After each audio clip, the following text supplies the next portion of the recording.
నమస్తే అండి. ఇది 25 మీటర్ల రోడ్డు ఎలా వస్తుంది అనేది ఇక్కడ ఎక్స్ప్లెయిన్ చేయడానికి ఇలా ఇచ్చారండి. ఇది 25 మీటర్ల రోడ్డు మనం బిల్డింగ్ కట్టుకుంటే ఎలా వస్తుంది. ఇదిగోండి బిల్డింగు పక్కన అటు సైడ్ ఇటు సైడ్ ఉన్నది బిల్డింగ్ అండి. కింద ఏమేమి వస్తుంది ఎలా వస్తుంది అనేది ఇక్కడ ఎక్స్ప్లెయిన్ చేయడానికి ఇక్కడ ఇచ్చారండి. ఇది రోడ్డు అండి. ఈ గీతలో పడేది రోడ్డు అవపడుతుంది కదా. ఇటు ఒక రోడ్డు అటు ఒక రోడ్డు మధ్యలో డివైడర్ లాగా గ్రీన్ ఇచ్చారు కదండి, అది డివైడరు. అటు ఒక రోడ్డు ఇటు ఒక రోడ్డు అని ఇచ్చారు సార్. దానికి సంబంధించి రోడ్డు కింద మనకి డ్రైనేజీ ఎలా వస్తుంది, పైపులు ఎలా వస్తాయి, అది దానికి గ్యాస్ కానీ ఇంకోటి ఏమన్నా కానీ మనకి ఇంటికి సరిపోయే వచ్చాయి. గ్యాస్ కానీ కరెంటు కానీ కేబుల్ కానీ ఏదన్నా కానీ ఎలా వస్తుంది అనేది ఇక్కడ ఇచ్చారండి.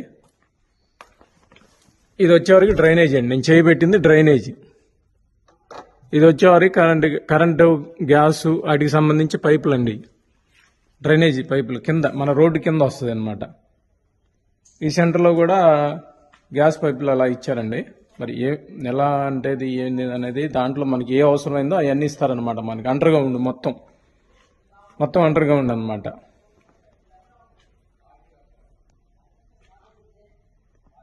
దీనికి పైప్ డ్రైనేజీ పైన మీకు సైకిల్ ట్రాక్ వస్తుంది చూడండి. ఇక్కడ సైకిల్ వేసి ఉంది కదా గుర్తు, సైకిల్ ట్రాక్. ఇది ఫుడ్ కోర్ట్ మామూలుగా వస్తుంది కదండి, మామూలుగా డ్రైనేజీ మీద వచ్చేది ఫుడ్ కోర్టు. ఇది సైకిల్ సంబంధించింది, సైకిల్ ట్రాక్ అనమాట. సైకిల్ ఇటు పక్కన వచ్చారు మనుషులు వాకింగ్, ఇటు పక్క వచ్చారు బిల్డింగ్, మీరు కట్టుకున్న బిల్డింగ్ అనమాట. ఎవరైతే రాజధానిలో ప్లాట్లు కొంటారో వాళ్ళు కట్టుకున్నది ఇది. గ్రీన్ రే వచ్చింది ఎదర ఇలా మ్యాప్ అనేది.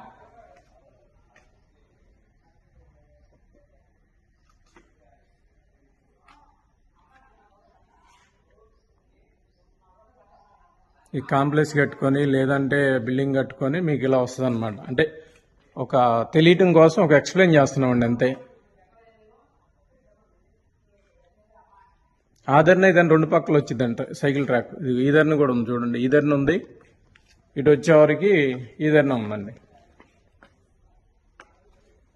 దీని డిజైన్ అయితే ఇలా అండి. 25 మీటర్ల రోడ్డుకి వచ్చేవారు డిజైన్ అది ఇలా ఇలా వస్తుందండి.